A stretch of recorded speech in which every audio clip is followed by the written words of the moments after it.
Something that businesses take for granted that they need to stop taking for granted right this minute is that if you confuse, you lose. People do not buy the products that are communicated the most cleverly. They buy the products that are communicated the clearest. Donald Miller says this as part of StoryBrand. If you are not, you will lose every single time, and most likely to one of your top competitors. So this is something you cannot ignore. Your messaging has to be a top priority and clarified as soon as possible.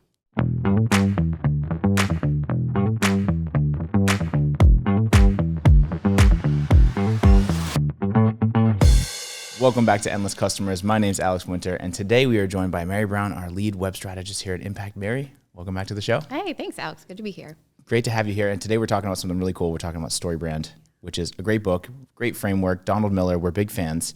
But I think there's a lot of people out there that don't know about StoryBrand. So before we get into like the nitty gritty pieces of how to implement and roll out and like use StoryBrand to your advantage with your business, can you just like high level tell us what StoryBrand's all about? Yeah. Sure. So the StoryBrand framework is a marketing strategy tool based on storytelling principles. So it revolves around the idea that people naturally connect with stories, and it allows you to leverage stories to help people emotionally connect to your messaging. Nice.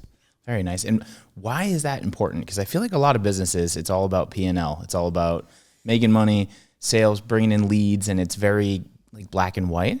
And it almost loses that emotional piece that really is the StoryBrand piece that people connect with and that people make buying decisions on, because we know people make buying decisions based off their emotions. Absolutely. So, and the reason that it works is because it's based in certain principles of storytelling, and it's grounded in, we'll say, the three main principles that I like to hearken back to. And one of them is that you are not the hero of the story. Your customer is the hero of the story. And this totally flips the script, right? You have to make sure that your prospect is centered on the story. Next is that you have to set the stakes. So a lot of people kind of recoil at this a little bit and they say, I don't want to get negative. I don't want to set the stakes.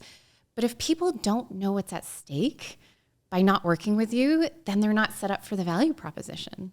They're really not. Right. So true. And the last one is that your company is the guide. So if our prospect is the hero of the story, you are the guide. And it's all about trust and building trust with that prospect, that potential customer, that you can guide them to that outcome that they're looking for. And this is where all the emotion comes into play, because you are basing it on that trust, being the guide to their hero, setting the stakes, all of that good stuff. And it works. It definitely works. And I think that's also why we love StoryBrand and the whole framework here at Impact, because it pairs very well with They Ask You Answer, in the sense that we're trying to build trust. And we do that through communication, and we do that through telling a good story and conveying our brand messaging in an authentic and real way. Yeah, absolutely. Very cool. So you work with a ton of companies, you work with a ton of brands, all different industries, B2B, B2C, when it comes to building their websites, redesigning their websites, helping them fix things that are broken with their websites, whatever the case may be. You seem to do it all. How does StoryBrand play into your approach and like how you handle these sorts of situations on your day-to-day? There are so many reasons why StoryBrand is perfect for websites and why it lends really well to implementing on a website. So one of them is that websites are all about crafting a specific message, and you can really tailor your audience on different pages. I mean, your story on your homepage might be different on a solution page, and you're able to tell those unique stories on those pages. So it works really well. Totally. Another is structure. So websites are inherently structured, right? You have headings, you have body copy, you have calls to action. And StoryBrand is really process driven for how you're moving people through the buyer's journey. And that structure allows for that process to really be built beautifully within a website. No, that makes sense. Okay. Another is the visual element. So believe it or not, storytelling very much has to do with visuals as well, because visuals are so great at evoking emotion. So think about all the photos, all the videos that you're going to put on your website. They can really help tell that story and evoke more emotion in ways that just written words can't. Mm-hmm. And they can enhance the written words as well. Yeah. Which is why it's important to like not just go to iStock and grab a bunch of random photos. Not that iStock isn't great, but like pulling random photos that aren't your people, that aren't your brand, that aren't your company. For real. Doesn't seem like the right move, right? For real. We tell people that all the time. And I'm glad you said, not that iStock isn't bad. We always advocate for mix, right? You want to have a mix. You want to have some stock photography. That's fine. But you want to have your people in there too, so they can see that we are human. Right. We feel emotions. We connect with people. Yeah. And that helps build that trust as well, to see that we are real people who service real people. Yeah. And real people also, we've been using this technology for a while now. So the phones and the internet and all this stuff, especially with AI, people are smarter now, and they know when it's not an authentic photo. People know when it's a stock photo or a stock video, or it's maybe a computer generated type of thing. Like, people are getting a lot more savvy, as Jack Sparrow would say. They are savvy. And I'm glad you brought up how long, we've been used to this type of thing, because when you think about storytelling, stories were painted on cave walls. That's how long storytelling has been part of being a human being and how we connect to other human beings. So That's why this is a tale of old as time. It's totally timeless. It will never go away. And that's why it works. But another reason why this is so great on websites is because websites should focus on benefits. And I say should because I can't tell you how often I look at a website and they just feature dump, right? It's like, we have this, we have that, we have this feature, we have that feature.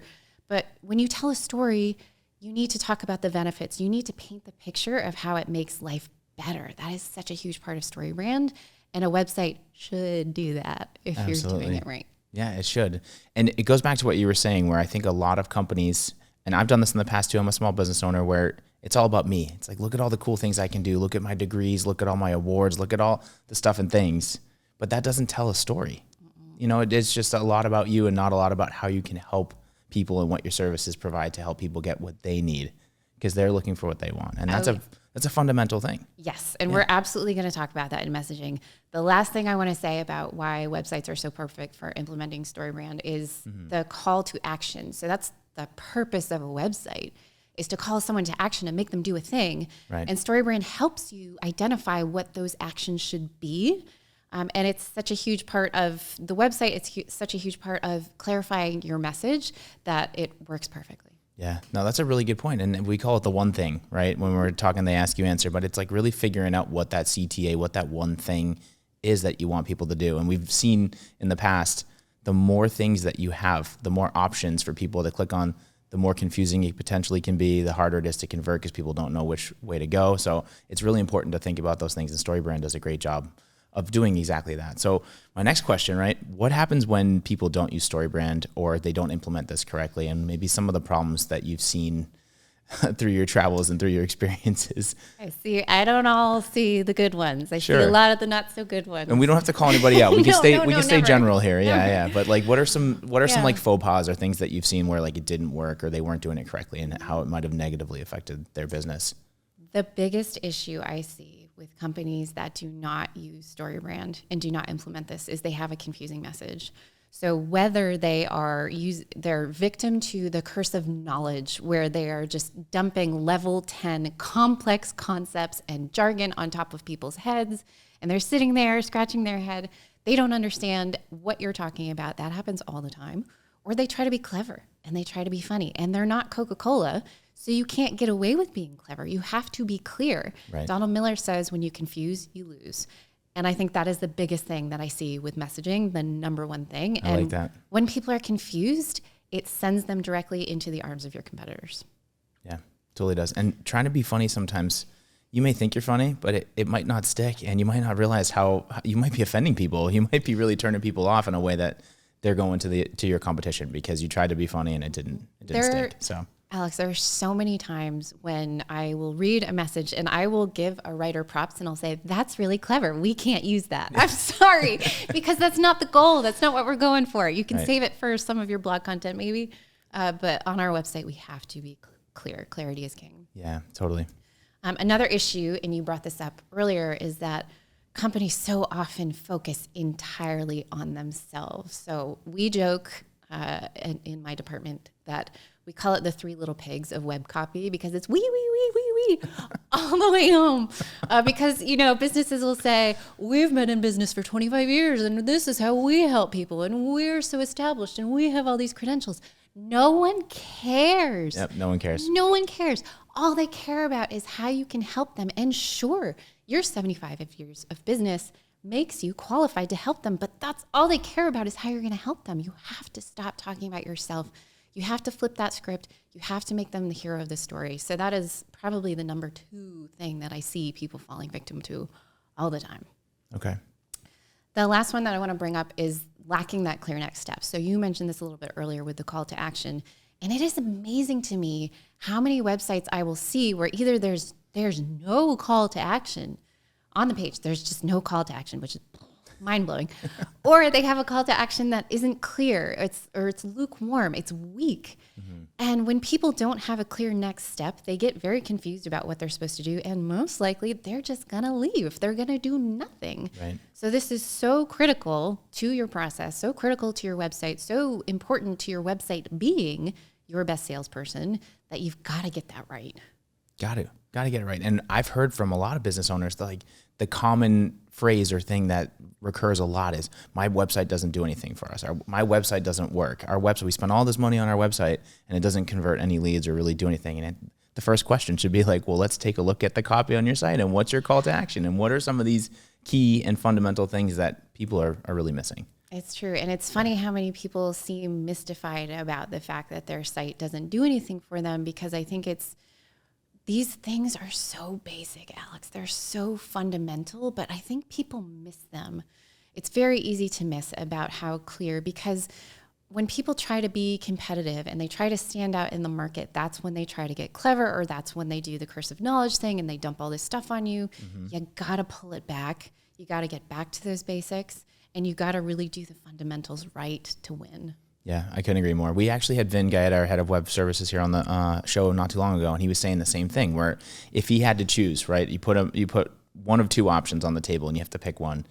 A very basic website where the messaging is great and everything we're talking about right now is locked tight and it's very clear, versus a very fancy, shiny, beautiful website that's designed well but doesn't have any of these StoryBrand elements. He's like, I take the basic one all day, because at least that one will work and will get you the results you need. And then he said, over time you can iterate and you can add the polish and you can add those things. But a lot of times people go right to step 2 and they want to be clever, they want to be competitive, they want to be artsy, and it doesn't always work out.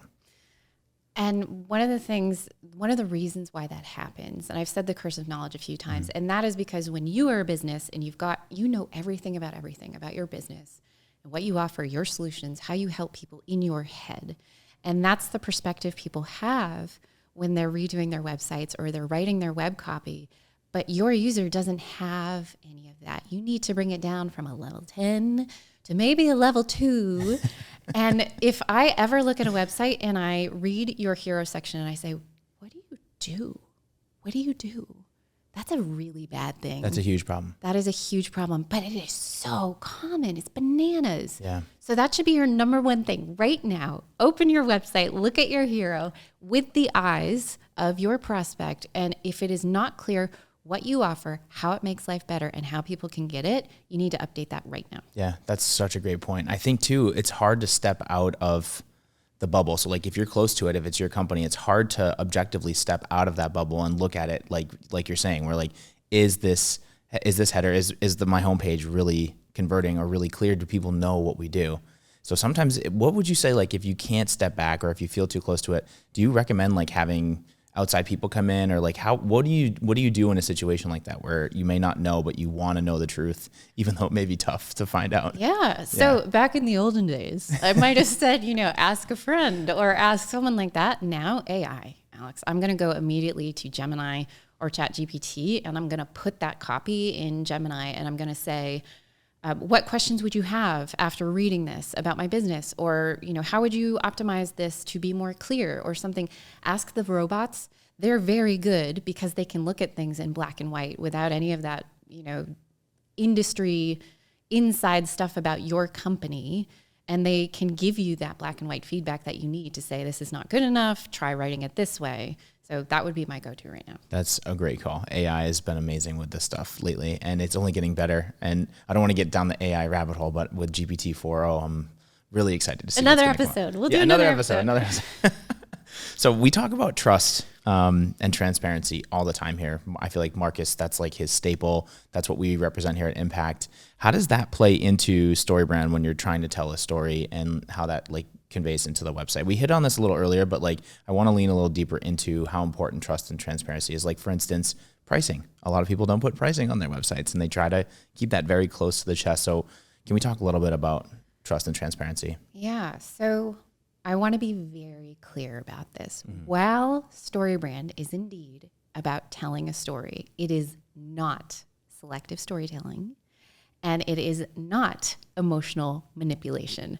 I have had people ask about this before because it's a fair question. It's I am penning some fiction. I am telling a story that I want to get people to do this certain outcome based on the things that I'm saying, and I'm setting the stakes, and then I'm setting them up for the value prop, and it can feel kind of, like you might be playing with people's emotions, because we say that at the beginning, right? We're leveraging storytelling principles to elicit an emotional response.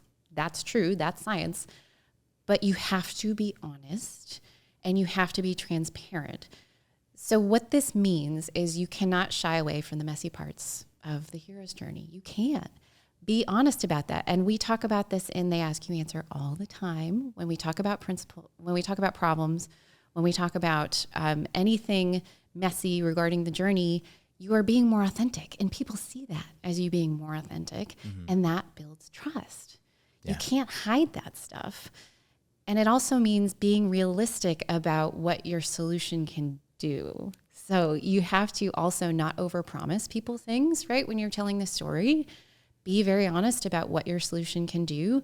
Paint the picture accurately of how it makes life better. And people will be more apt to buy into that and to believe in that. So you mentioned cost. Cost is one of those things that people, again, they recoil at a little bit because they say, oh, if I put cost on my website, people are going to get freaked out, and I need them to talk to my salespeople first. They have to know all the reasons why it does cost that way. Right. Our salespeople are so great, they're going to be able to convert them, right? Yes. And hopefully your salespeople are that great, but the reality is... The reality is that if you don't have pricing on your website, they're going to think you have something to hide. They're going to get frustrated because they might find it somewhere else, and they might not even give your salesperson the time of day to explain the way you want them to explain. If you put it right out there, it automatically builds that trust. It automatically makes you transparent. And that's what storytelling really should be about, is about an open dialogue, about an honest dialogue where you're inviting questions. You want to invite any question that anyone has, bring it on. We're going to answer it for you. I mean, that's the framework, right? That's the dream. That's the whole thing. That's the dream. And that is what is, at the end of the day, going to get you more sales. Yeah. Get you more sales and establish you as a trusted voice in whatever space or industry that you're in. Absolutely. So for business owners out there, for leaders out there that are marketing or sales leaders, how do they go about implementing this, right? Obviously, read the book, go check out StoryBrand if you haven't, but once you get acclimated with StoryBrand, what's the best way to go about starting to implement this and to create a culture around this within your organization? I'm going to say it again. You just said it, but I'm going to say again. If you want to get started with StoryBrand, you must read the book. You must read the book. It is a quick read. It's a great read. Yeah. It's engrossing, but it's going to give you all the information you need to really understand how powerful this framework is and to really help you understand how to clarify your message. Because I didn't get into, it's a 7-part framework. I didn't even get into the 7 different elements of storytelling that you need to know. That's going to explain everything and help you understand how to go about, filling out that framework, basically. The second thing, you need to decide how much you're going to invest in this buyer's journey and, how deep of a journey you're going to go on.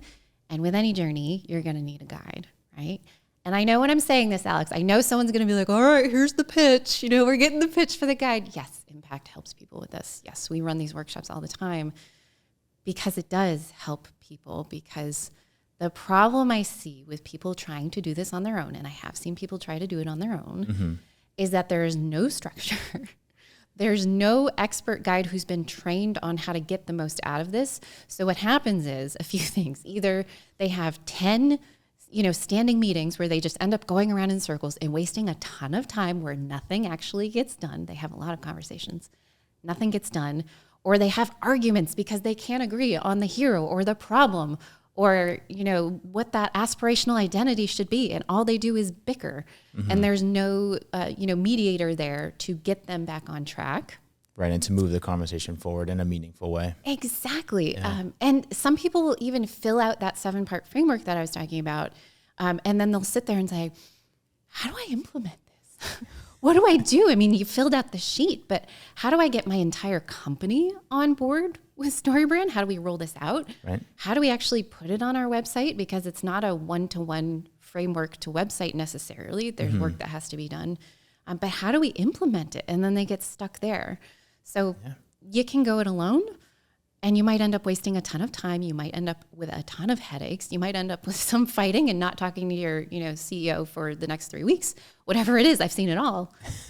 So the guide is really what's going to ensure that you end up with a clear message. You understand how to roll it out to your company, and you end up with that website that's going to tell that story and clarify your message to the world. Totally. And accountability is a huge piece too. And that's something that coaches, it doesn't have to be impact, but in general, coaches keep you accountable and make sure that on a weekly basis, you're doing the things and you're checking in. And if not, you're putting a plan together to make sure that you can catch up or do what you need to do to stay on track with the goals that you set out from the get-go. So that's really important. Yeah. I just talked to a client. I'm not kidding you. Just this week where we were talking about StoryBrand.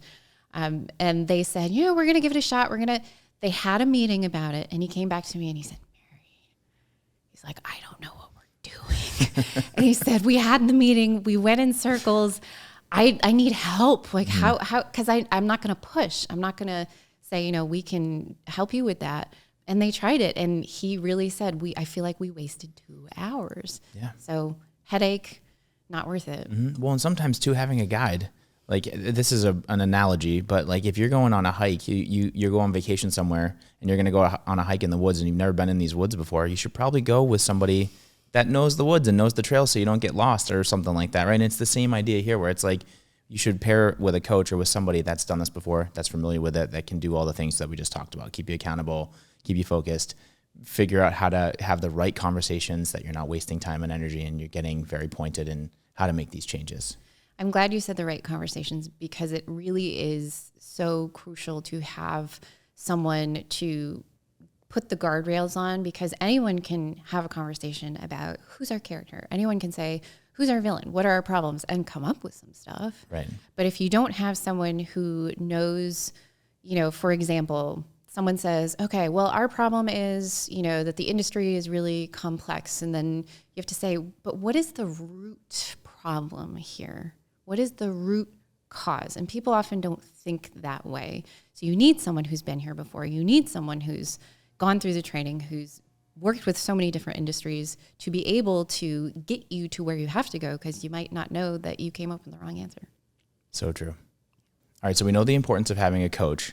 I also want to ask you, since we got you here and you work with a lot of clients, how does this play into the day-to-day for your team and the web team building websites for Impact's clients? Do you always recommend StoryBrand? How does that play into how you build and design sites for our clientele? Yeah, so regardless of what shape your website is in, regardless of your budget, regardless of anything, starting with StoryBrand is table stakes for doing a new website. And some people might think, messaging first. Well, we have to talk about design. We have to talk about, the page strategy. We have to talk about things like that. I want to look at color swatches. And, right? Yeah. But we say you have to work with a coach first to go through the StoryBrand workshop so that you can clarify your messaging because that is going to be the thing that anchors your homepage. Your whole story is anchored around that. So that is the first thing that all of our clients who go through a website redesign that we expect you to do.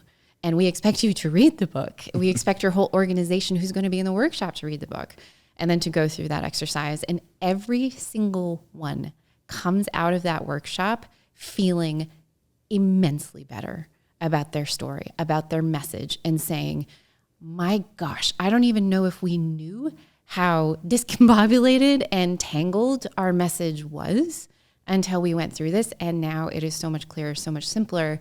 And then for me, it's a pretty easy application to the website. There are some things that we have to do to it to make it fit into that, inherent structure that I talked about. Mm-hmm. But it flows so beautifully from doing that workshop into our homepage copy. And then we understand how to tell that story on our service pages, our solution pages, whatever they are.